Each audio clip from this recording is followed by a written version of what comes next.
Please join me in welcoming the President of the United States.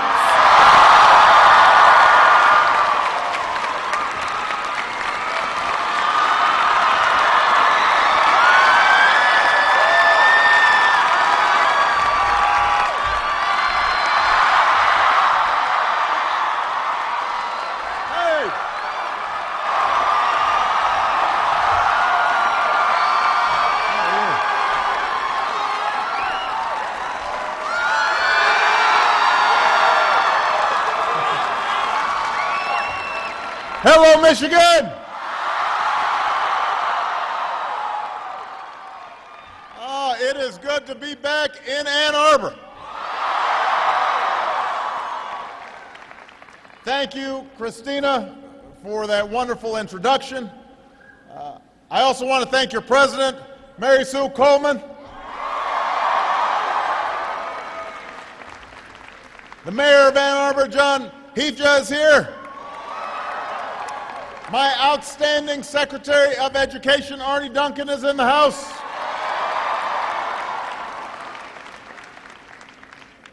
We have some outstanding members of Congress who are here as well, who are representing you each and every day. Give them a round of applause. Come on.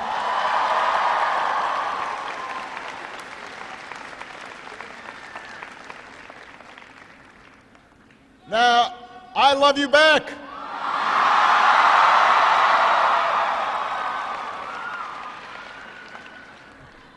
So, I'm trying to, in terms of, boy, we got all kinds of members of Congress here, so.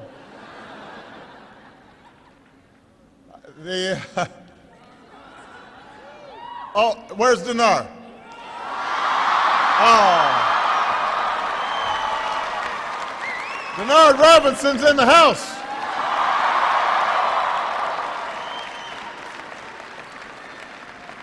I hear you're coming back, man.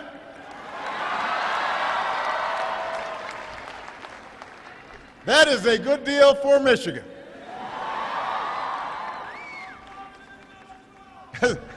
Oh, come on. They're trying to draft you for president.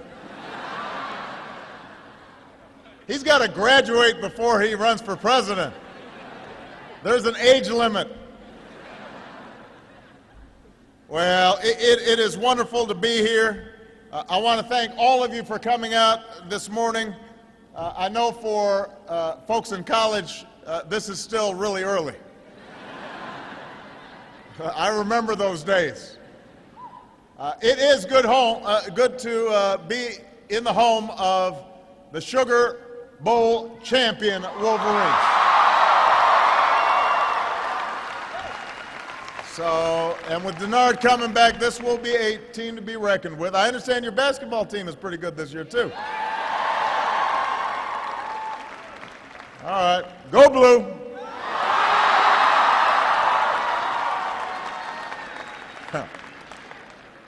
It's always good to start with an easy applause line. Look, the reason I'm here today, in addition to meeting Denard Robinson, is to talk with all of you about what most of you do here every day, and that is to think about how you can gain the skills and the training you need to succeed in this 21st century economy. And this is going to be one of the most important issues that not just you face, but this entire country faces. How can we make sure that everybody is getting the kind of education they need to personally succeed, but also to build up this nation? Because in this economy, there is no greater predictor of individual success than a good education. Today, the unemployment rate for Americans with a college degree or more is about half the national average. Their incomes are twice as high as those who don't have a high school diploma. College is the single most important investment you can make in your future. And I'm proud that all of you are making that investment.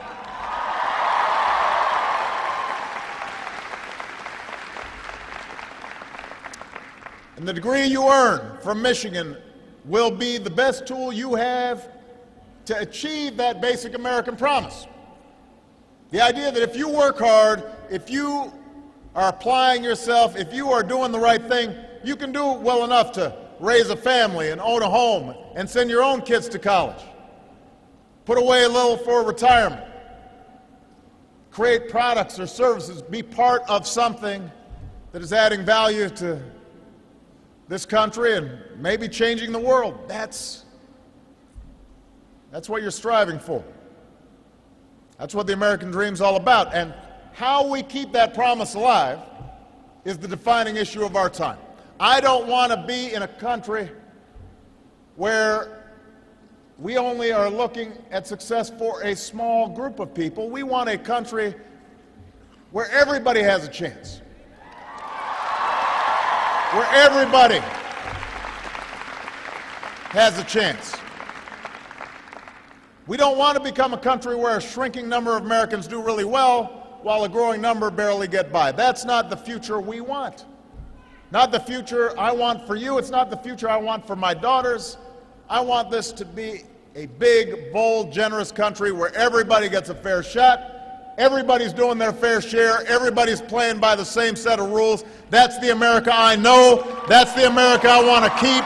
That's the future within our reach.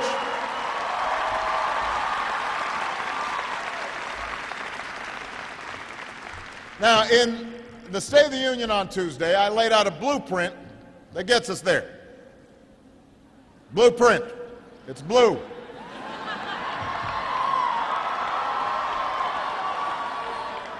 That's no coincidence. I planned it that way, Michigan. A blueprint for an economy that's built to last. It's an economy built on new American manufacturing. Because Michigan's all about making stuff. If there's anybody in America who can teach us how to bring back manufacturing, it is the great state of Michigan.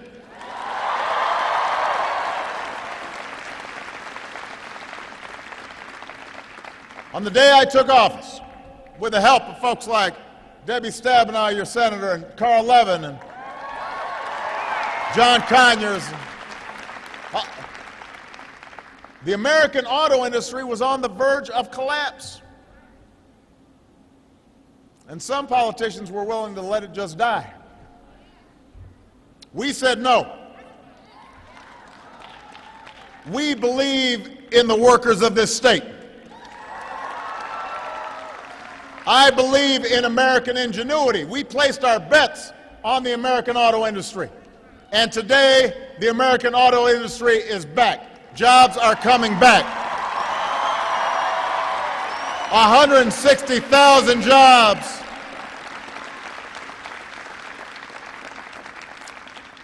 And to bring back even more jobs, I want this Congress to stop rewarding companies that are shipping jobs and profits overseas. Start rewarding companies who are hiring here and investing here and creating good jobs here in Michigan and here in the United States of America.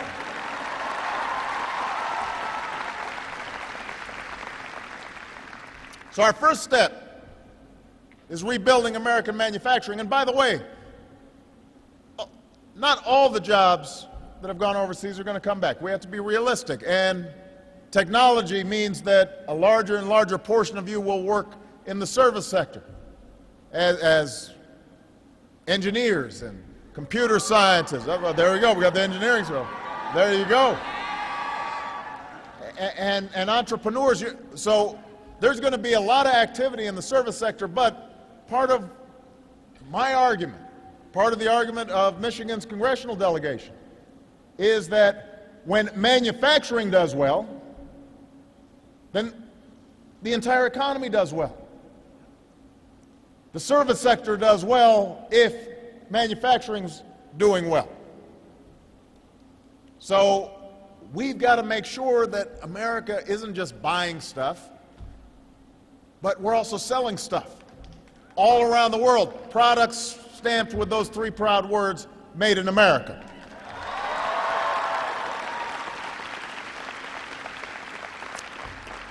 An economy built to last is also one where we control our energy needs.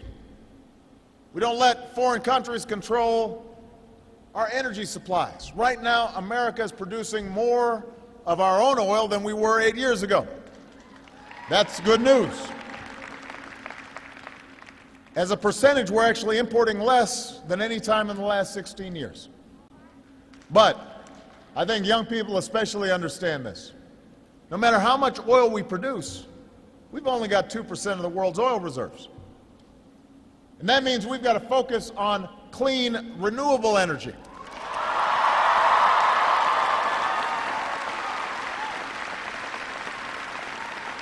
We've got to have a strategy that yes, is producing our own oil and natural gas, but we've also got to develop wind and solar and biofuels.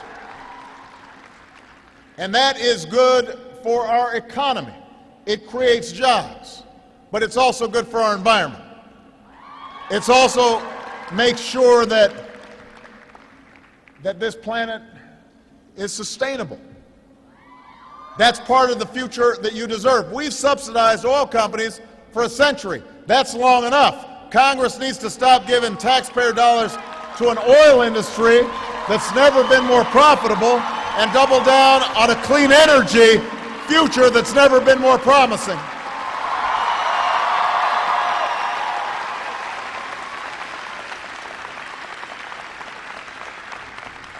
I don't want to cede the wind or the solar or the battery industry to China or Germany because we were too timid. We didn't have the imagination to make the same commitment here.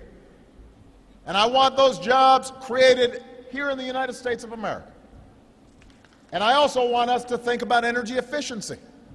Making sure, we've already doubled fuel efficiency standards on cars. Part of Detroit coming back is creating more fuel efficient cars here in Michigan. And more fuel efficient trucks. And we've got to revamp our buildings to make them more fuel efficient. And if we are focused on this, we can control our energy future. That's part of creating an America that's built to last. And we've got to have an economy in which every American has access to a world-class higher education, the kind you are getting right here at the University of Michigan.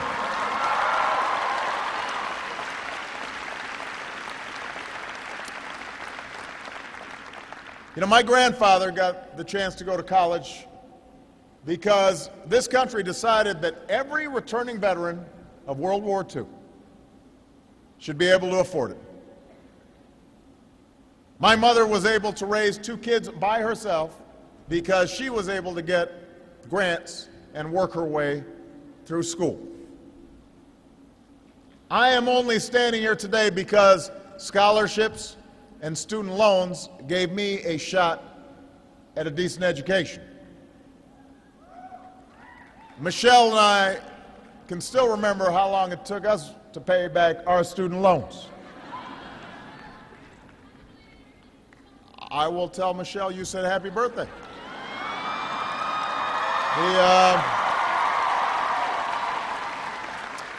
But I just want all of you to understand, your president and your first lady were in your shoes not that long ago.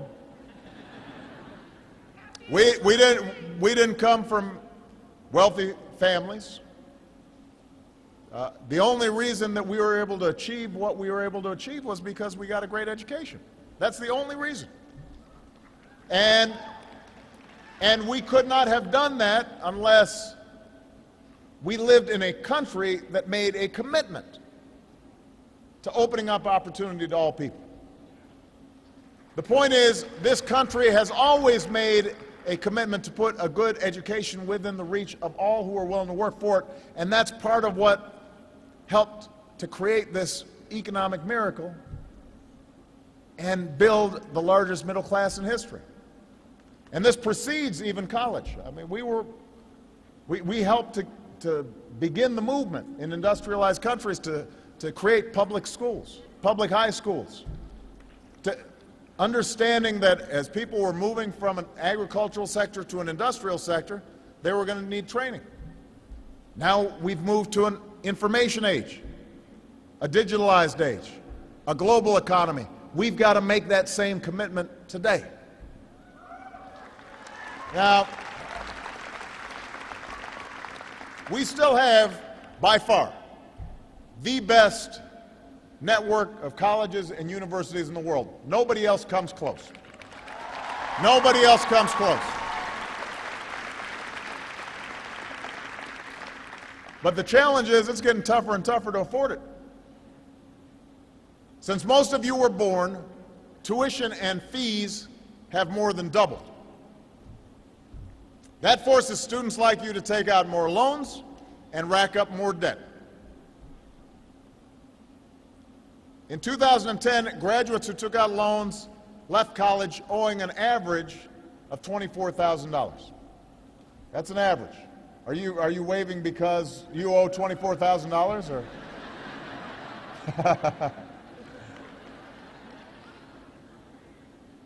Student loan debt has now surpassed credit card debt for the first time ever. Think about that. That's inexcusable. In the coming decade, 60% of new jobs will require more than a high school diploma. Higher education is not a luxury. It's an economic imperative that every family in America should be able to afford. And when I say higher education, I don't just mean four-year colleges and universities. I also mean our community colleges and providing lifelong learning for workers who may need to retrain for jobs when the economy shifts. All those things cost money, and it's harder and harder to afford. So we've got to do something to help families be able to afford, and students to be able to afford, this higher education. We've all got a responsibility here. Thanks to the hard work of Secretary Duncan, my administration is increasing federal student aid so more students can afford college.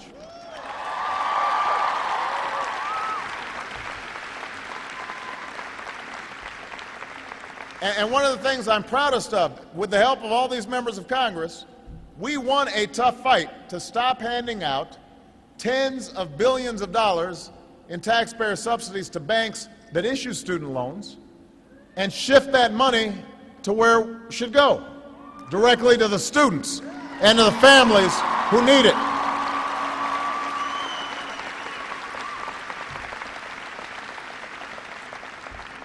Tens of billions of dollars that were going to subsidies for banks are now going to students in the form of more grants and lower rates on loans. We've capped student loan payments so that nearly 1.6 million students, including a bunch of you, are only going to have to pay 10% of your monthly income towards your loans once you graduate. 10% of your monthly income.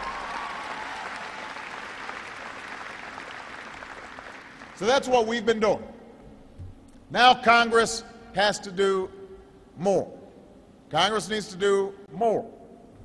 They need to stop the interest rates on student loans from doubling this July. That's what's scheduled to happen if Congress doesn't act. That would not be good for you. So you should let your members of Congress know, don't do that. Don't do it. Don't do it. They need to extend the tuition tax credit that we've put in place. That's saving some of you and millions of folks all across the country thousands of dollars. And Congress needs to give more young people the chance to earn their way through college by doubling the number of work-study jobs in the next 5 years.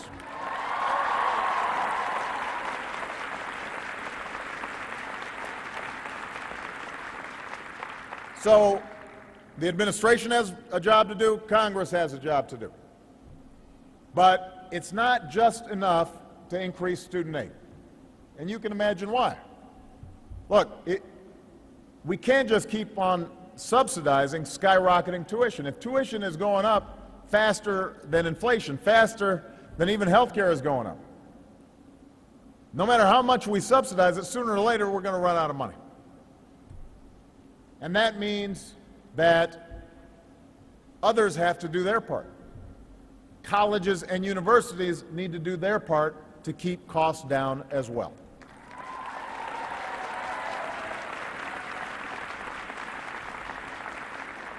You know, recently I spoke with a group of college presidents who've done just that. Here at Michigan, you've done a lot to find savings in your budget. We know this is possible. So from now on, I'm telling Congress we should steer federal campus-based aid to those colleges that keep tuition affordable, provide good value, serve their students well. We are putting colleges on notice. You can't assume that you'll just jack up tuition every single year. If you can't stop tuition from going up, then the funding you get from taxpayers each year will go down. We should push colleges to do better. We should hold them accountable if they don't.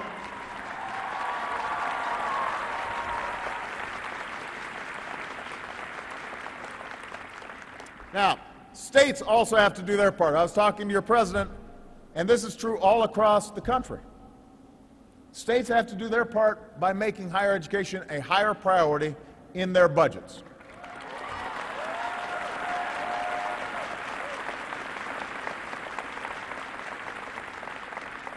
Last year, over 40 states cut their higher education spending. 40 states cut their higher education budget.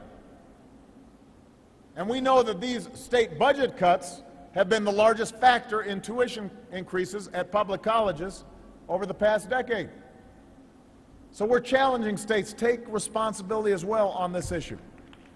What we're doing is, today, we're going to launch a race to the top for college affordability.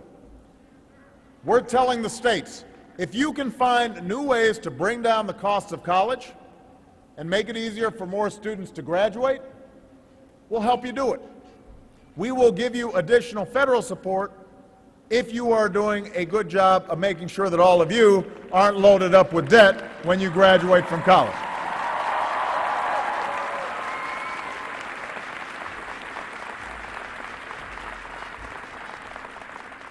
And finally today, I'm also calling for a new report card for colleges. You know, parents like getting report cards. I know you guys may not always look forward to it. But we parents, we like to know what you're doing. From now on, parents and students deserve to know how a college is doing. How affordable is it? How well are its students doing? We want you to know how well a car stacks up before you buy it. You should know how well a college stacks up. We call this, one of the things that we're doing at the Consumer Finance Protection Board that I just set up with Richard Cordray is to make sure that young people understand the financing of colleges. He calls it know before you owe. Know before you owe. So we want to push more information out so consumers can make good choices, so you as consumers of higher education understand what it is that you're getting. The bottom line is that an economy built to last demands we keep doing everything we can to bring down the cost of college. That goes along with strengthening American manufacturing. It means we keep on investing in American energy. It means we double down on the clean energy that's creating jobs across this state and guaranteeing your generation a better future. And you know what else it means? It means that we renew the American values of fair play and shared responsibility. Shared responsibility. I talked about this at the State of the Union. You know, we've got to make sure that as we're paying for the investments of the future, that everybody's doing their part, that we're looking out for middle-class families and not just those at the top. Right, the first thing that means is making sure taxes don't go up on 160 million working Americans at the end of next month.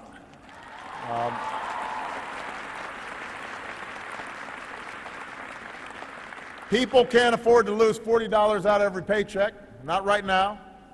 Students who are working certainly can't afford it. Your voices encouraged and ultimately convinced Congress to extend the payroll tax cut for 2 months. Now we've got to extend it for the whole year. I need your help to get it done again. Tell them to pass this tax cut without drama, without delay. Get it done. It's good for the economy.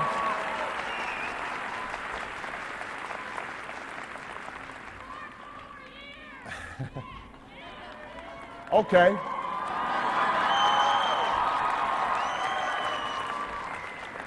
Now, in the longer run, we're also going to have to reduce our deficit.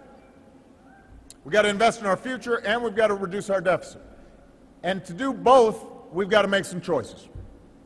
Let me give you some examples. Right now, we're scheduled to spend nearly $1 trillion more dollars on what was intended to be a temporary tax cut for the wealthiest 2% of Americans. It's not fair. A quarter of all millionaires pay lower tax rates than millions of middle-class households. Not fair. Warren Buffett pays a lower tax rate than his secretary. I know because she was at the State of the Union. She told me. Is that fair? Does it make sense to you? Do we want to keep these tax cuts for folks like me who don't need them? Or do we want to invest in the things that will help us in the long term, like student loans and grants, and a strong military, and care for our veterans, and basic research? Those are the choices we've got to make. We can't do everything. We can't reduce our deficit and make the investments we need at the same time and keep tax breaks for folks who don't need them and weren't even asking for them. Well, some of them were asking for them. I wasn't asking for them. We've got to choose.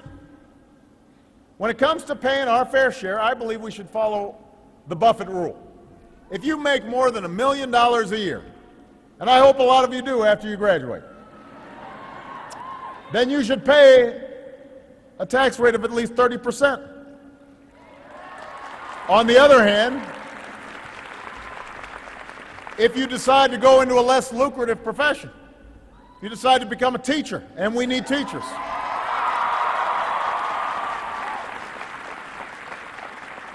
If you decide to go into public service, if you decide to go into a helping profession, if you make less than $250,000 a year, which 98% of Americans do, then your taxes shouldn't go up.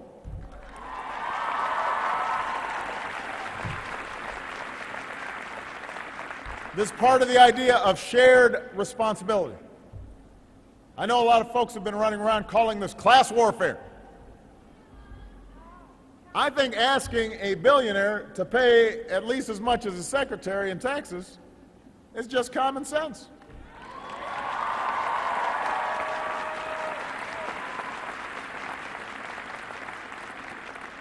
Yesterday, Bill Gates said he doesn't think people like him are paying enough in taxes.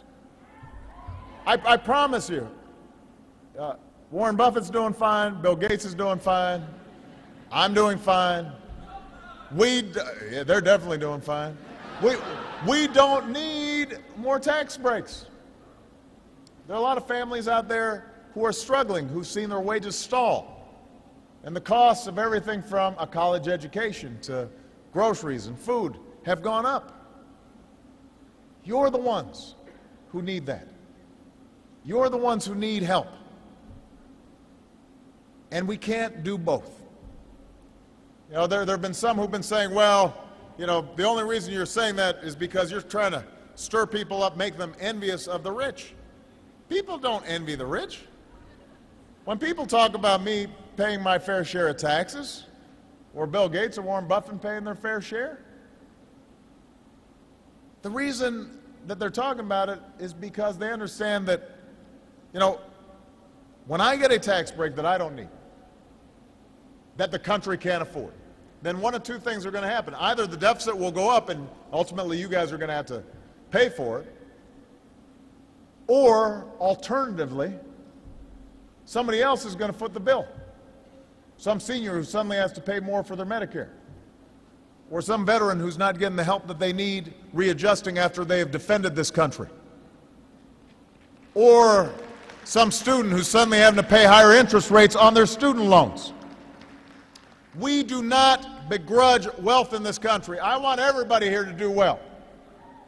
We aspire to financial success, but we also understand that we're not successful just by ourselves. We're successful because somebody started the University of Michigan. We're successful because somebody made an investment in all the federal research labs that created the internet. We're successful because we have an outstanding military that costs money. We're successful because somebody built roads and bridges and laid broadband lines. And these things didn't just happen on their own. And if we all understand that we've got to pay for this stuff, it makes sense for those of us who've done best to do our fair share. And to try to pass off that bill onto somebody else, that's not right. That's not who we are. That's not what my grandparents' generation worked hard to pass down. That's not what your grandparents and your great-grandparents worked hard to pass down. We've got a different idea of America, a more generous America.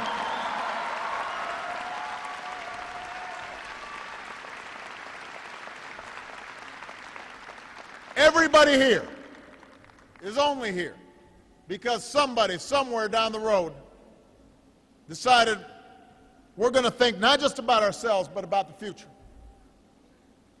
We've got responsibilities, yes, to ourselves, but also to each other. And now it's our turn to be responsible. Now it's our turn to leave an America that's built to last. And I know we can do it.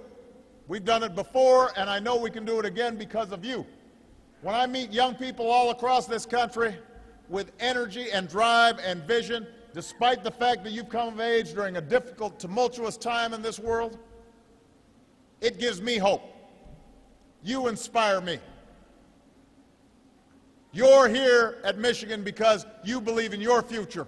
You're working hard. You're putting in long hours, hopefully some at the library. Some of you are balancing a job at the same time. You know that doing big things isn't always easy, but you're not giving up. You've got the whole world before you. And you embody that sense of possibility that is quintessentially American. We do not